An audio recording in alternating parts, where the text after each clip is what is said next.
왜 하신 거예요? 갑자기? 이걸 하게 된 이유는 제가 회사를 다니면서 그때 코로나가 터져가지고 좀 느낀 게 많았어요. 제가 회사 삼성을 다녔었는데 솔직히 이제 코로나 터졌을 때 다 망할 줄 알았어요. 이렇게 뭐 장사하시는 분들이나 대부분 다 이렇게 힘들잖아요. 그래서 좀 잘 안 되고 좀 대기업만 살아남을 거다 이런 생각이 있었어요. 근데 코로나가 되게 길었잖아요. 엄청 길었죠. 네. 근데 막상 겪어보니까 다 망하는 것도 아니고 오히려 그 상황에서 잘 되는 분들도 되게 많은 거예요.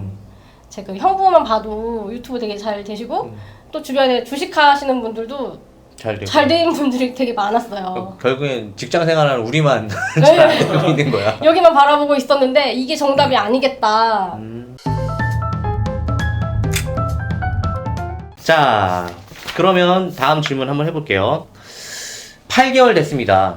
8개월 됐고요. 이제 8개월인데도 아직도 헤쳐나가야 될 산이 많을 거예요. 네. 그런데 첫 달 딱 한번 해보고 나서 어떤 느낌이셨는지 궁금해요. 뭐 예를 들어서 뭐 개인적인 뭐 느낌도 좋지만 뭐 운영하면서 주의해야 될 점이라든가 이런 것들. 제가 첫 달 하면서 많이들 하시잖아요. 그래서 많이 이게 하시죠. 될까? 내가 한다고 해서 될까? 이런 생각이 좀 있었는데 하니까 물건 판매가 진짜 이루어지잖아요. 그게 되게 신기했고 이거 나 같은 직장인 생활만 했던 사람도 해도 되긴 되는구나. 뭔가 가능성이 있다는 걸 좀 느꼈고요. 하다 보니까 마진이나 이런 거를 잘 모르잖아요.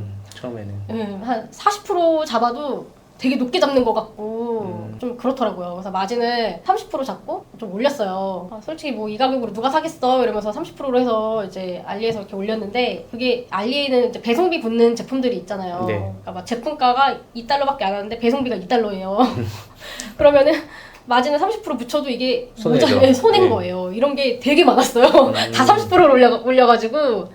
근데 이제 그 몇 건 안 되는 주문도 제가 막 그 판매 취소를 하기가 너무 아까운 거예요. 뭔가 딱 시작을 했고 이런 기운을 받아서 달려나가야 되는데 이렇게 안 되겠다 싶어가지고 그때 이제 막 1688 이런 데서 찾아가지고 판매자랑 이렇게 거래를 막 하고 그랬었거든요. 그렇게 하니까 이제 손해는 안 보는데 그래도 한 뭐 300원, 500원 이렇게 남는 거예요. 아, 많이 안 남았구나. 네. 그래서 이제 그때 마진율을 조금 적정하게 해야겠다. 그런 거를 좀 느꼈고 배송비 같은 것도 배송비가 이제 들잖아요. 예. 예를 들면 타오바오에서 사면 배대지를 이용해야 되고 그 배대지를 이용하면 배송비가 붙는데 가구 같은 경우에는 우드 포장 이런 비용이 또 추가로 들잖아요. 네. 그런 걸 몰랐던 거예요.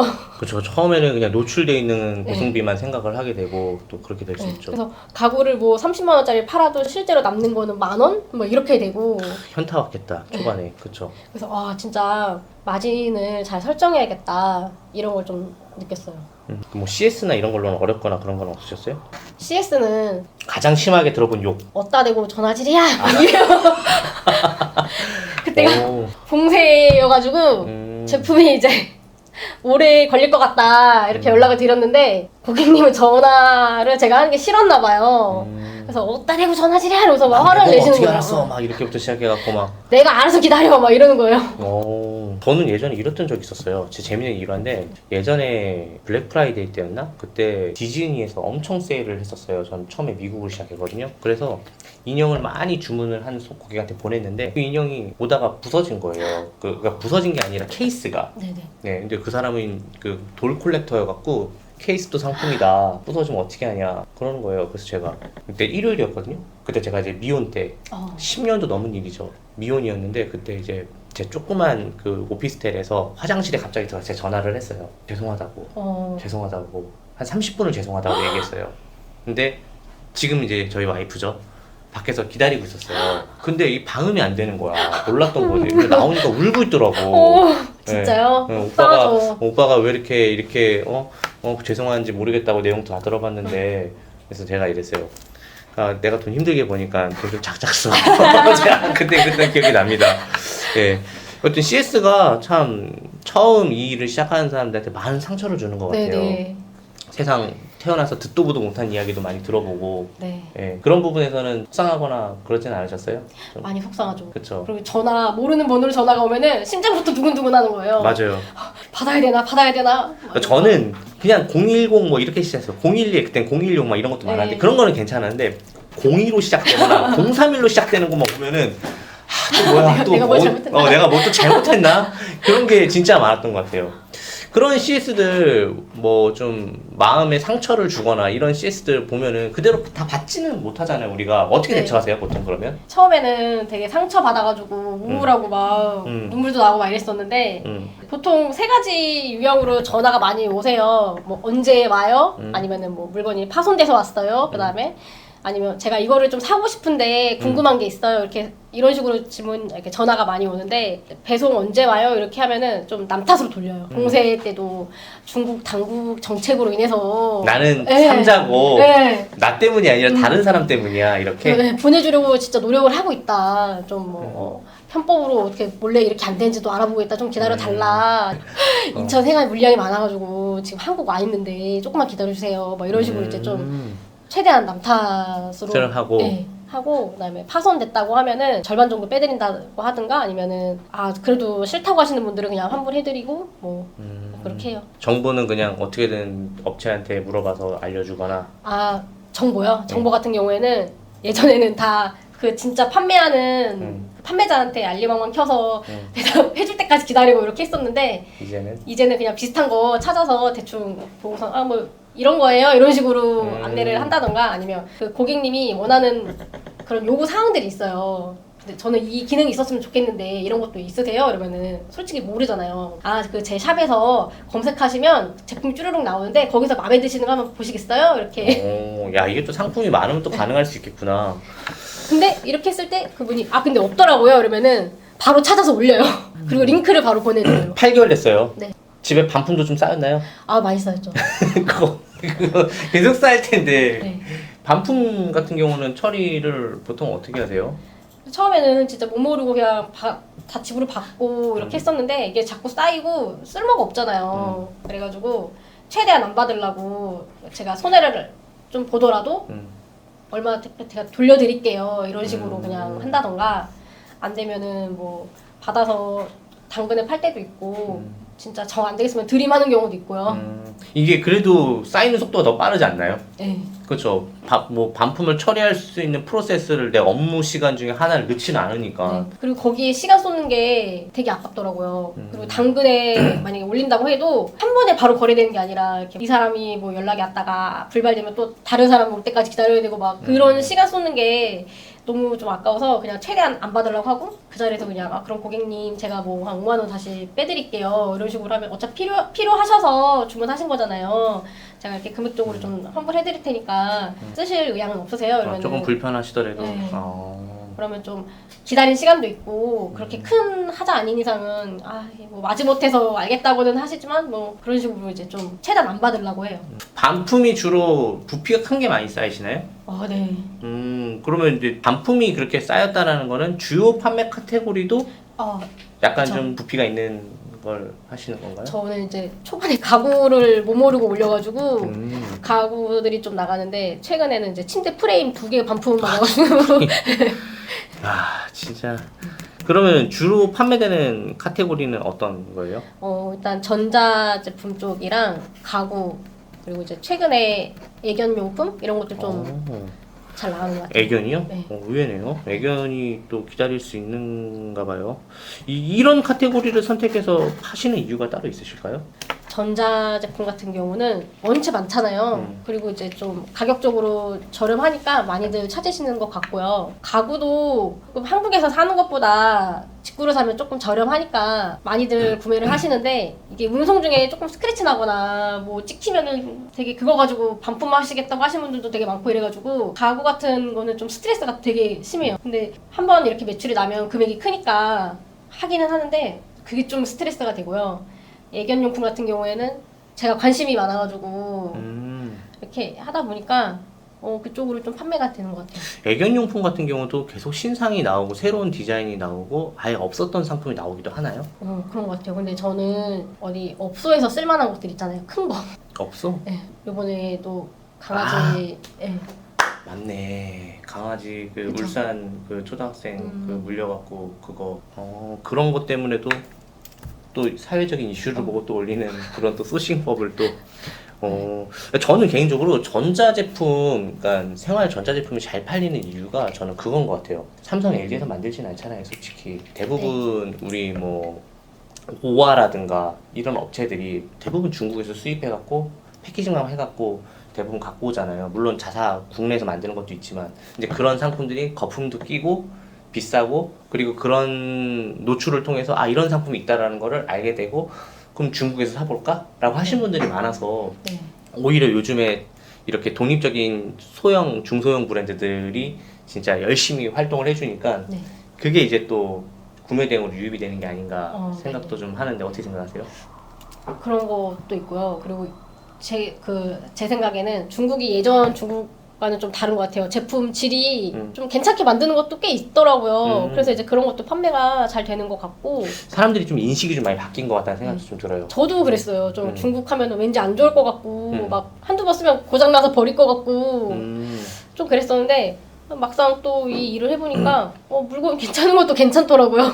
자, 그러면 이제 본격적으로 마케팅 관련된 질문을 좀 해볼게요. 처음에 상품을 올립니다. 네. 막 6만 개 정도 올려요. 근데 내가 특정한 상품 딱 찍어갖고 이건 잘 팔릴 것 같아서 마케팅 돌리자. 이거는 아니시죠? 네네. 일단 팔리게 되면은 그거는 이제 한번 기본적으로 세팅을 한번 하는 편이신가요? 저는 3번 팔린 상품에 대해서만 그렇게 이제 손을 쓰는데 3번 팔린 상품이 만약에 단가가 좀 있는 거다 그러면 업체에다가 상세 페이지 번역하는 거를 맡겨요.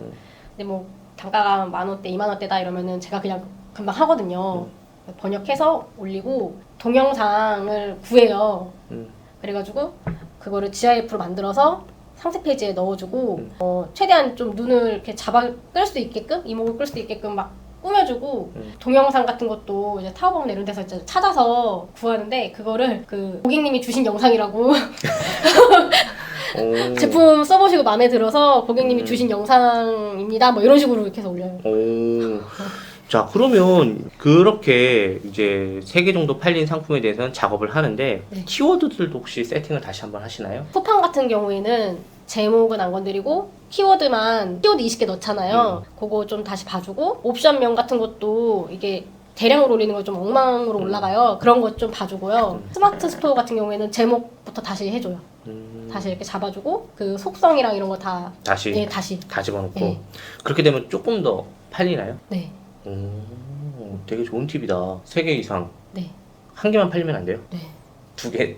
2개도 해봤는데 안 안 되더라고요. 돼요? 3개부터? 세 개. 3개는 그래도 뭔가 더 팔릴 수 있는 가능성을 보고 자, 너는 이제 내가 더 투자를 할게. 네. 이런 느낌인 거네요. 네네. 그런 상품들이 점점 늘어나죠.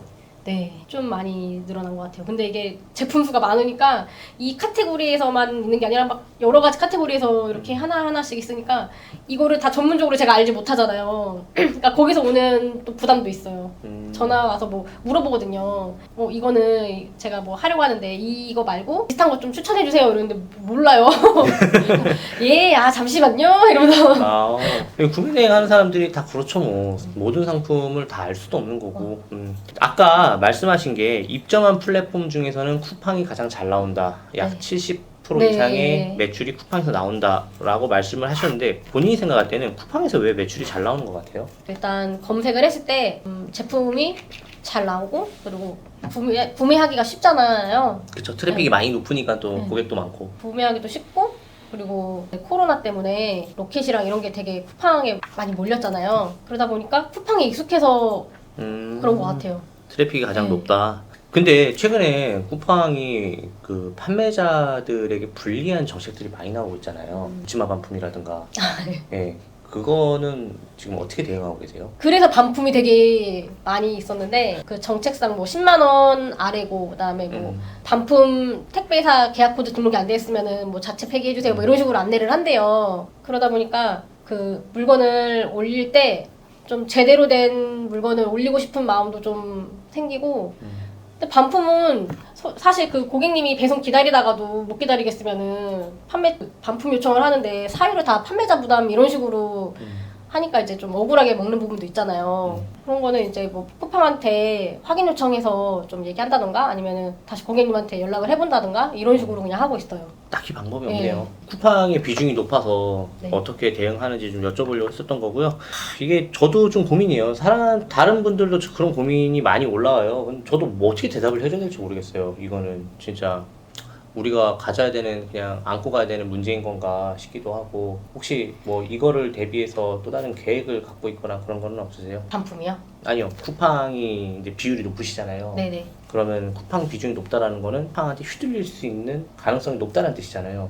그러면 그걸 대비해서 무언가 뭐 예를 들면 플랫폼을 새로 하나 다른 데를 또 뚫는다든가 아직까지는 그냥 쿠팡에 복종하면서 아니 어쩔 수가 없어 진짜 이게 진짜 아니, 제가 사실은, 무슨 말인지 네, 알아요. 예. 사실은 제가 예전에 처음 했을 때 아이템 인어가 돼가지고 믹서기 같은 게 되게 잘 나갔었어요. 근데 그게 이제 가격 경쟁이잖아요. 100원만 싸게 해도 뺏기니까 결국에 뺏겼는데 그게 되게 속이 상하는 거예요.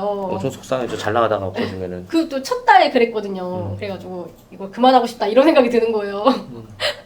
그래서 이제 쿠팡에서 안 해야겠다 이런 생각도 막 들더라고요. 근데 안 할 수가 없는 게 거기서 매출이 크니까 그냥 됐어 이러면서 다시 하게 되는 거예요. 이게 진짜 웃긴 게 뭐냐면 쿠팡 우리 구매자들도 쿠팡 욕을 그러니까 판매자들도 쿠팡 욕을 엄청 하면서 내가 필요한 물건 다 쿠팡에서 사.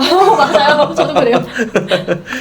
자, 지금 뭐 쿠팡에 관련된 이야기를 했는데 스마트 스토어 같은 경우는 팔린 상품 또 팔리게 하기 위해서 상품명을 좀 조정한다고 네네. 하셨어요. 그건 어떤 식으로 조정하고 그 외에 또 다른 스마트 스토어에서 조정해주는 다 집어넣는 거 말고 또 뭐가 있을까요? 상품명은 어떤 식으로 바꾸세요? 상품명이요? 네. 좀 제가 미는 키워드 앞에 넣어주고 소소 중대 이런 식으로 키워드를 소형, 중형, 대형 이렇게 조합을 해가지고 아 이게 순서가 있나요? 저는 그냥 그렇게 해요. 처음에는 가장 유입량 많은 대형 키워드 넣고 소소 중대 이렇게 넣는 거예요? 아니면은 처음부터 소소 중대로 나가는 거예요? 소소 중대로 넣으려고 하는데 딱 키워드 봤을 때 뭐 소형이든 뭐 중소형이든 키워드가 좀 괜찮아 보이는 게 있으면은 그거는 무조건 앞에다가 넣고 메인 키워드? 네, 메인 키워드로 하나 넣고 뭐 소소 중대 이런 식으로 이제 이게 뭐 소소 중대가 이게 뭐 좀 서 과장님이 알려주는 방법 중에 하나인가요? 아니요 그거는 아니고요 그냥 제 생각에 천 검색수 1000짜리 소형으로 이렇게 해서 넣어주고 2000짜리 하나 넣어주고 3000까지 좀 많이 쓰거든요. 1000, 2000, 3000, 5000은 진짜 뭐 키워드가 괜찮다 싶으면 5000짜리 하나 넣어주고 뭐 이런 식으로. 자 그럼 다시 한번 요약을 해볼게요. 소소는 1000짜리, 네, 중은 한 2000, 네, 대는 3000 네, 해서 소소 중대로 조합을 해서 키워드를 넣는다. 네, 그렇게 다시 한번 가공을 하신다는 거죠? 네, 그러면은 더 많이 팔린다고 하셨고. 네. 여러분 이 방법 되게 괜찮은 것 같으니까 한번 손해날 건 없잖아요. 한번 바꿔서 한번 해보는 것도 나쁘지 않을 것 같다는 생각이 듭니다. 그렇게 하니까 그 순위가 앞으로 좀 오는 것 같더라고요. 뭐 왜 그런지 모르겠는데 제가 그 논리는 아무도 몰라요. 네. 그 로직을 아는 사람은 개발자도 모른다 그러더라고요. 하도 로직이 복잡해갖고. 뭔가 노출이 더 잘 되나 이런 생각도 좀 들었고 어쨌든 순위가 앞으로 이동하니까 너무 신기하더라고요. 그렇죠. 아무래도 내가 그렇게 가설을 세워서 뭔가 증명하고 그리고 이 방법대로 계속 하니까 팔리면은 그게 정답인 거예요. 네. 네. 그리고 스마트 스토어는 네.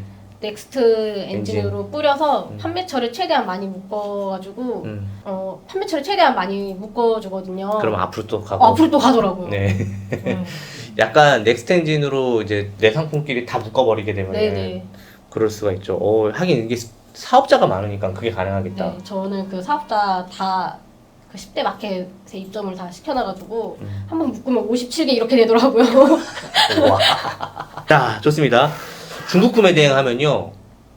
많은 분들한테 물어봐요. 중국 구매 대행을 왜 안 하고 일본을 하세요? 왜 미국을 하세요? 물어보면은 가장 크게 돌아오는 답변이 지재권이 조금 무서워서요. 제가 투잡이어갖고 직장 생활에 좀 방해가 되면 안 될 것 같아서요. 중국을 안 하고 있어요. 라고 그런 답변을 많이 받거든요. 근데 지금 중국을 하고 계시고 지재권 쪽에 그래도 가장 이슈가 되는 나라잖아요. 네. 이 부분은 보통 어떤 식으로 해결을 하면서 헤쳐나가십니까? 지재권은 일단 이슈가 많은 카테고리는 조금 피하는 편이고요. 이슈가 많은 카테고리가 어디예요? 뭐 골프나 낚시 이쪽은 좀 저는 피하고 있어요. 역시. 근데 그래도 한 번씩 찾아보죠. 지재권 이슈가 많은 게 어떤 게 있는지 유튜브나 이런 데서 한번 봐서 이런 의류에서는 뭐 이런 브랜드, 뭐 캐릭터는 이런 캐릭터 이런 거를 좀 눈여겨보고 그리고 이제 제품 업로드 할 때 이미지를 한번 쭉 봐요. 봐서 그런 게 있는지 보고 뭐 브랜드 제품 있으면은 그거 빼주고 그냥 그렇게 해서 올려요. 제가 산드라님 그 유튜브를 봤는데 상표권 관련된 그 컨텐츠가 몇 개 있더라고요. 아, 네네네. 예, 혹시 중국에서 잘 나가는 노브랜드 상품을 네. 본인 상표권으로 내갖고 네. 그런 작업도 하시나요? 사입을 했어요.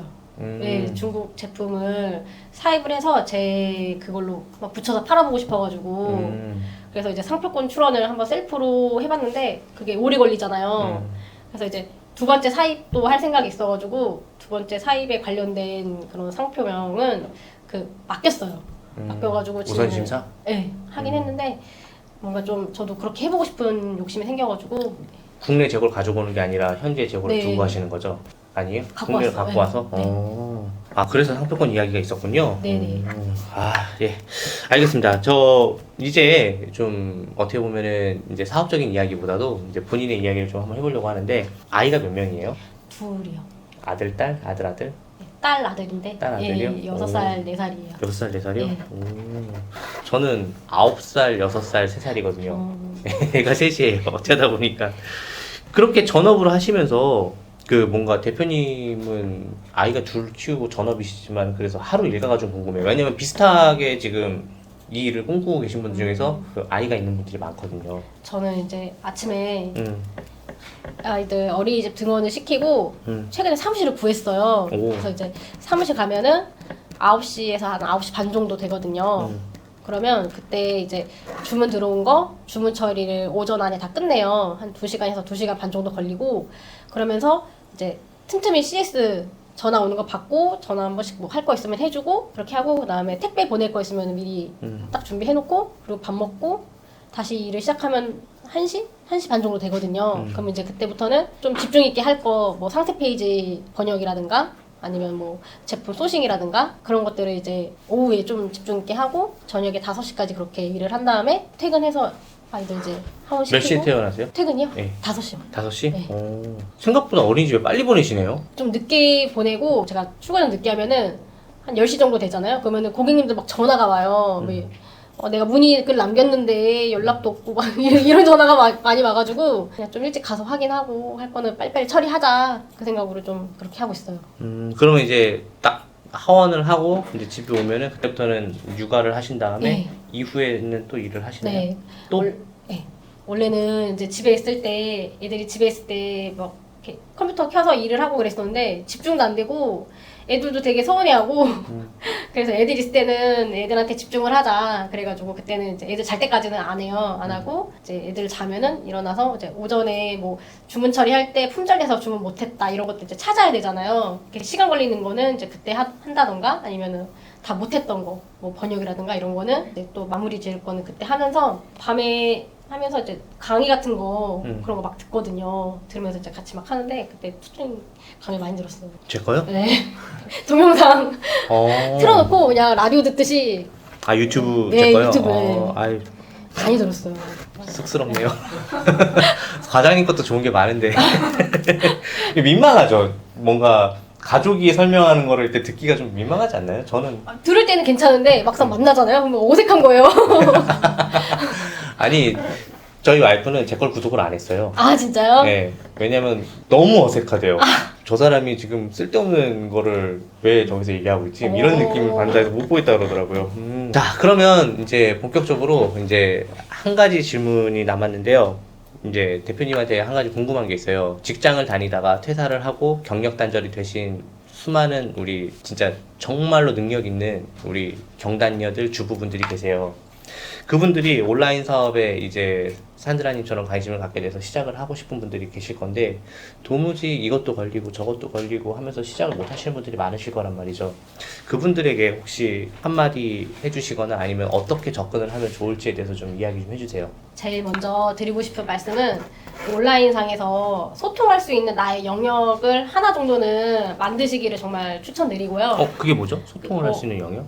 그러니까 이제 뭐 인스타그램이 될 수도 있고 블로그가 될 수도 있고 유튜브가 될 수도 있고 뭔가 나의 그런 활동이나 이런 거를 표현할 수도 있고 서로 소통할 수 있는 그런 장소를 하나 꼭 만드시기를 추천드리고요. 덜 외롭나요 그러면? 그 덜 외로운 것도 있는데 저 같은 경우에는 제가 이제 유튜브에다 계속 그런 과정들을 올리고 인스타그램에다가도 올리고 그랬었어요. 그러니까 주변에서 은근히 이렇게 보시더라고요. 쟤 그만두고 잘 지내나 이렇게 봤는데 그래도 나름 잘 지내는 것 같고 열심히 하네 하면서 응원도 막 해주시는 거예요. 응원합니다. 막 이런 거 되게 막 들으면 또 되게 용기가 생기고 막 그래요. 일단 그게 네. 우선적이겠네요. 그리고 이제 또 이런 일을 하면 소통할 사람이 많지가 않잖아요. 없죠 네, 거의. 뭐 남편하고 얘기해도 뭐, 뭐 그래, 뭐 이런 식이거든요.